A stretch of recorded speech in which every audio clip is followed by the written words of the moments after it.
Now available in paperback and e-readers, Isis, Revenge of the Cyber Goddess. The goddess next door takes on the threat of a deadly digital diva driven to destroy the world in this action-packed, all-new Isis series adventure. Get Isis, Revenge of the Cyber Goddess featuring a bonus pin-up and the other two books in the Cyber Goddess saga at online bookstores everywhere today.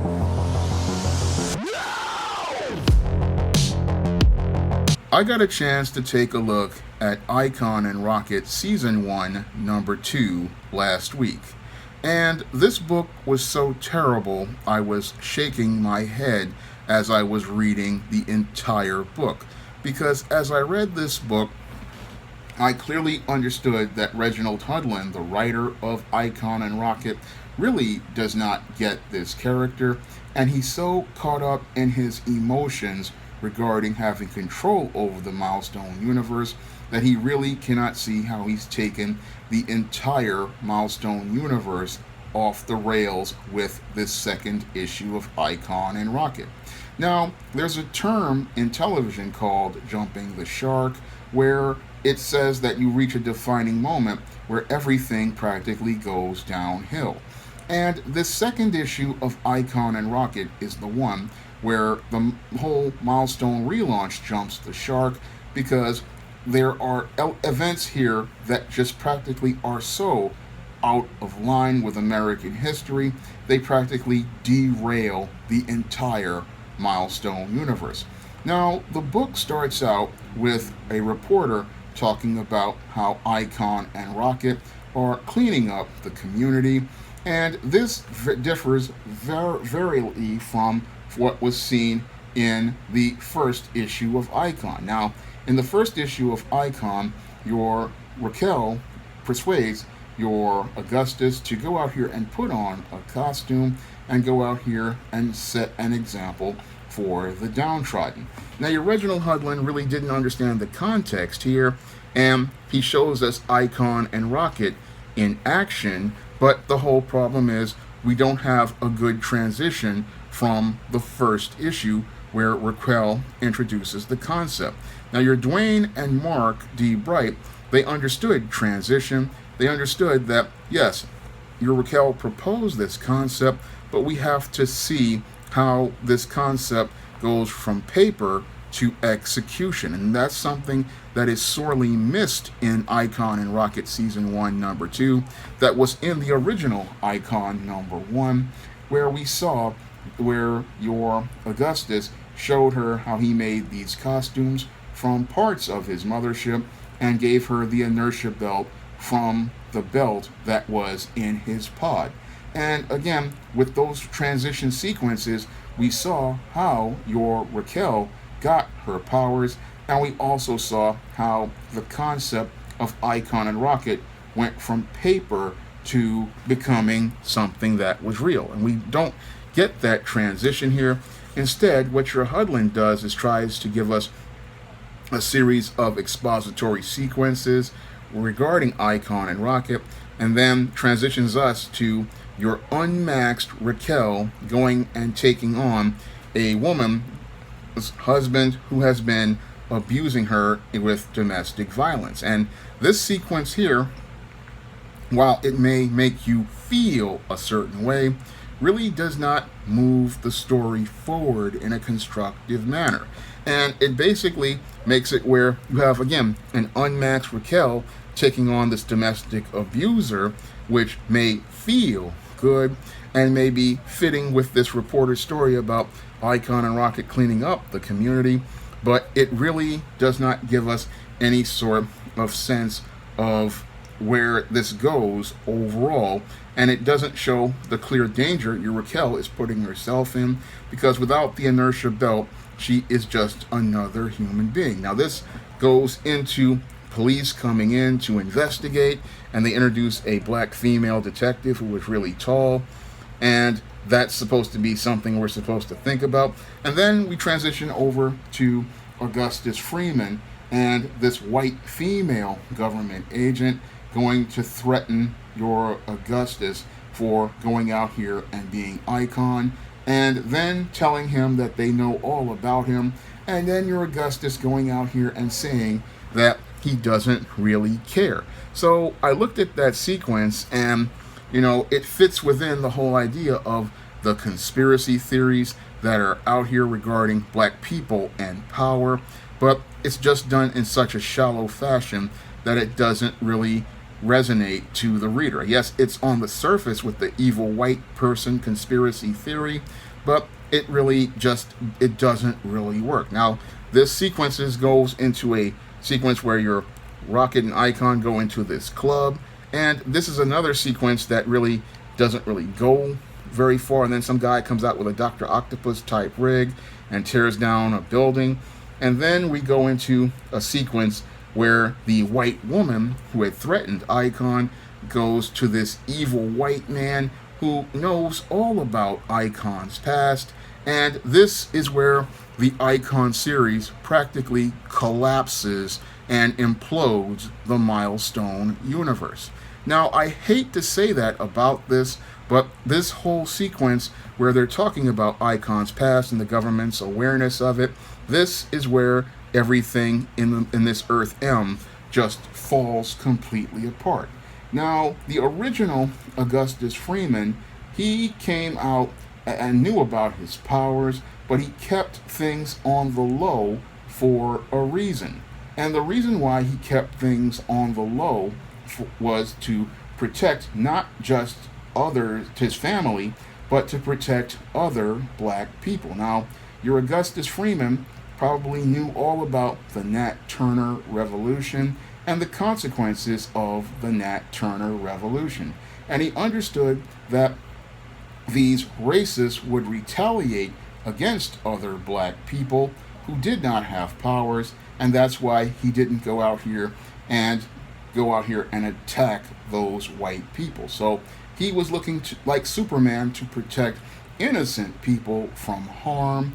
So that's why he did not go out here and actively engage most of those racists. But your Reginald Hudlin, not understanding the context of history, he went out here and decided to talk about how your Icon was out here beating up the evil white man and how he was out here attacking these white people. And yes, that would be cathartic for a black person in the 21st century, but as a black person who has studied American history, I can tell you that it's a lot more complex, and that is what makes the Icon character so fascinating, because here's this brother from another planet, and he's somebody who, as living in this country, saw everything that went on, and clearly had an understanding of the subtle politics transpiring around him. And that was one of the most fascinating things that I loved about Dwayne McDuffie's Icon, was he understood that this character would have to operate in a more subtle fashion, because if he showed his powers like the way Hudlin was presenting him in this comic, the consequences were not going to fall on him, they were going to fall on other black people who had nothing to do with anything going on. Now, as this Icon book goes on and we show this Icon character in this whole sequence with this evil white man, we see him going out here attacking the plantation, and we see him with the head of Jefferson Davis. And that's where this whole series, the second issue, crashes and burns, because now we're getting outside of the context of history. And when you get outside of the context of history, that's when your story falls completely apart. That's what Dwayne McDuffie understood about Icon. He understood that, yes, I want to show this character who grew up a slave, but if I'm going to write this kind of character, it has to fit within the context of American history. And your Augustus Freeman, being a black conservative, fit within the context of history.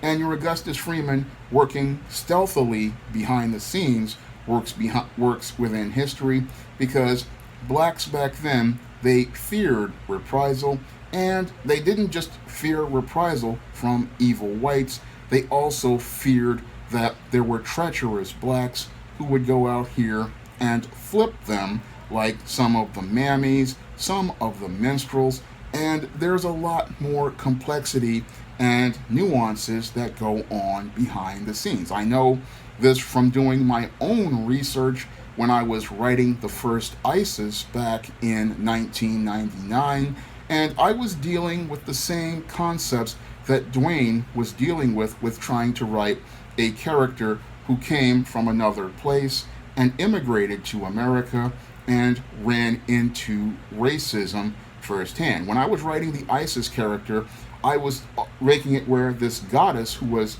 perfect in Nubia had to deal with the system of white supremacy.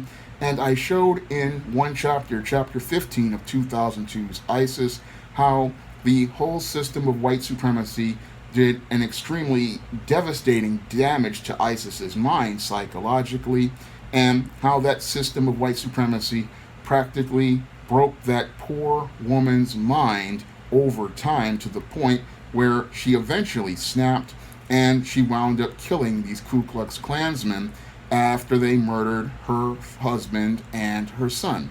And the thing that led to ISIS leading to her killing those Klansmen was the fact that her mind had been so broken down that she just let those people take her son and her husband's lives because she had lived in this nation's system of white supremacy, and it had practically done just so much damage to her mind that she allowed that to happen. And that was one of the reasons why she had so much guilt and this hatred in her heart, because that system of white supremacy had made it where she practically let somebody die because she was trying to go along to get along in the country. And again, this was one of the things that was inspired me to write ISIS, was seeing Icon and him understanding that things were not as simple as I'm going to go out here and kill the white people, like what Hudlin presented in this issue.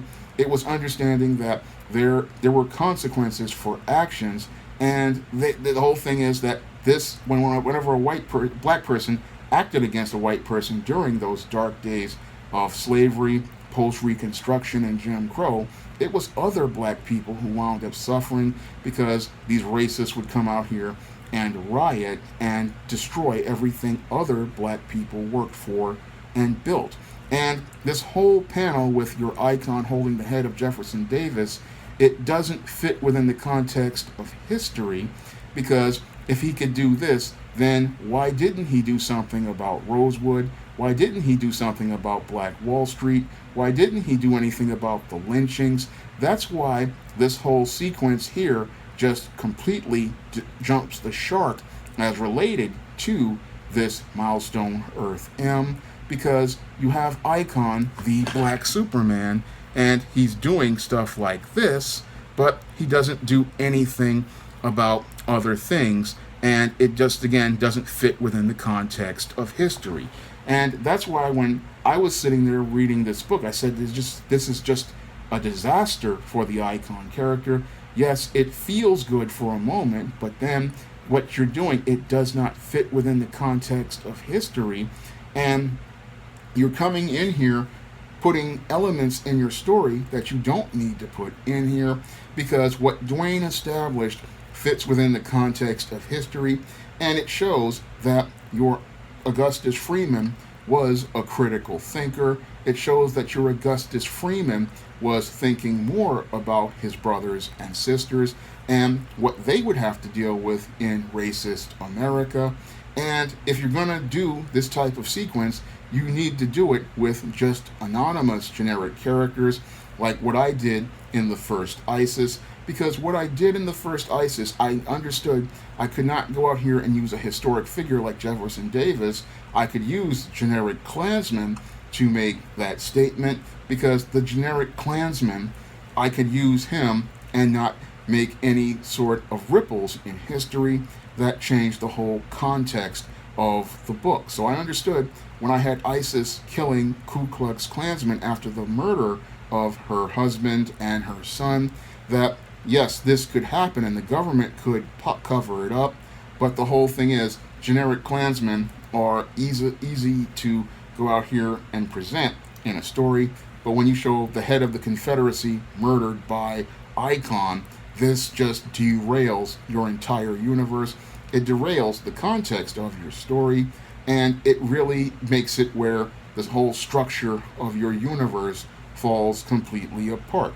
And in this whole sequence, your Reginald Hudlin practically implodes his whole Milestone relaunch, because here you have this Icon character, and instead of us getting a more subtle and nuanced character like Dwayne McDuffie gave us, we get an over the top, blatant, super attempt to try to be pro black that falls super flat.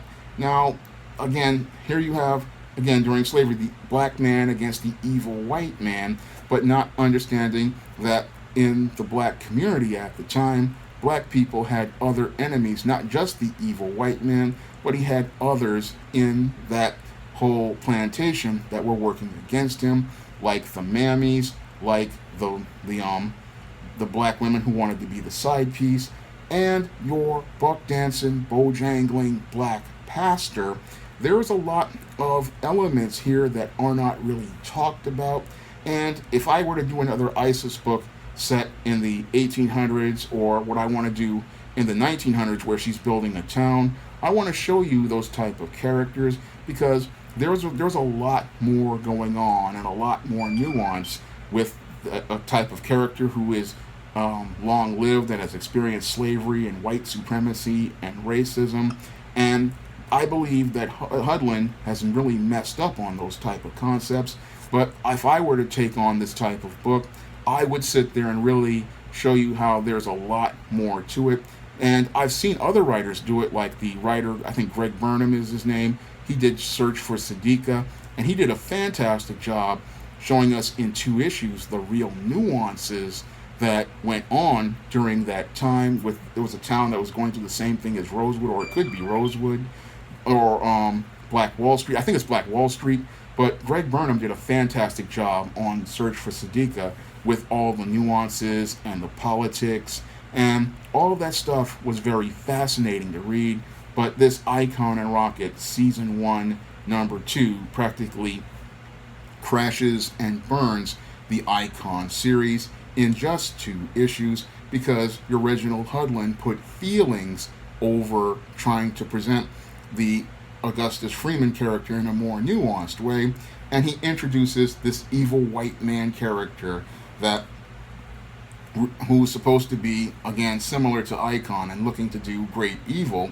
And this character really just practically derails the entire book, because once you take the book into history and you don't put it in proper context by saying, okay, generic slave master, generic Klansman, and these generic slave masters and generic Klansmen, they can suffer these consequences, and then what will happen is we will see what happens as related to it. Now, when I was doing the ISIS book in 2002, I showed how this led to ISIS being taken out of the Earth realm and placed on the island of Solitude, because if she was going to do major damage to the entire black race, and she was just, again, in her feelings about white supremacy, and she was also upset about the passing of her family and wanted to go out here and kill the white people. And that's why the gods took her out of things, because they understood the bigger picture. Now, this is not anything trying to say that you're supporting white folks, but there's a lot more to it, because as I stated in the first ISIS, where Osiris tells Isis, well, what about the black people who have learned about white supremacy? That was again a critical question. Many people who talk about, oh, we're going to get rid of the evil white man and the black people are going to live. You have to understand there's a lot more to it. There's the black pastor, there's the black woman who is the mammy or the side piece. There's a lot of different moving pieces in these kind of stories, but your Reginald Hudlin practically, again, he fumbles the football here with this whole with the slave sequence, and it just completely derails the entire universe, and it just shows how he's in his feelings about these characters and trying to make them superstars without ever understanding everything that is nuanced and the layers as related to these characters, because there's a lot more to the Icon character, and there's a reason why he acted the way he acted. And like Superman, he understood that if he wants to protect the people, he cannot really go out here and be all out in the open. He has to be a little bit more subtle. And this is something that your Reginald Hudlin does not really understand about the character, and he doesn't understand that as somebody who has experienced white supremacy and Jim Crow, that sometimes you cannot go out here out in the open. You have to be a little bit more subtle in order to deal with the subtle politics transpiring about you. Now, this Icon and Rocket Season 1, Number 2, this is again a complete disaster of a book. Yes, it'll make you feel good on the moment, but once you get to that page and you see that sequence, you realize that he just does not get this character. He just does not get what the Milestone universe is about, and he just does not really understand the whole concept of Icon and what makes Icon a truly great character. I'm hoping that somebody finds the money. I wish I could get the money to buy these Milestone characters and show them in their proper context, because Hudlin has fumbled the football and he has presented us with a woke Milestone universe that is just broken. Now, if you want to pick up some of my action-packed African-American fantasy fiction, like the ISIS series, the E-Steam series, the John Haynes series, and the books of the Spencerella trilogy, you can find those books on Amazon.com in paperback and Kindle format. You can also find them on Smashwords, the iBookstore, and Google Play. And if you want to see me make more comic review videos like this, you can donate to my Patreon, my PayPal, and my Cash App by clicking the links in the description box. That's all I have to say for this video. You can comment, rate, and subscribe. Now available in paperback and Kindle Unlimited, ISIS, Imitation of Life. The Goddess Next Door helps a young black girl overcome racism during the era of Jim Crow in this Golden Age ISIS series adventure. Get ISIS, Imitation of Life in paperback and Kindle Unlimited today.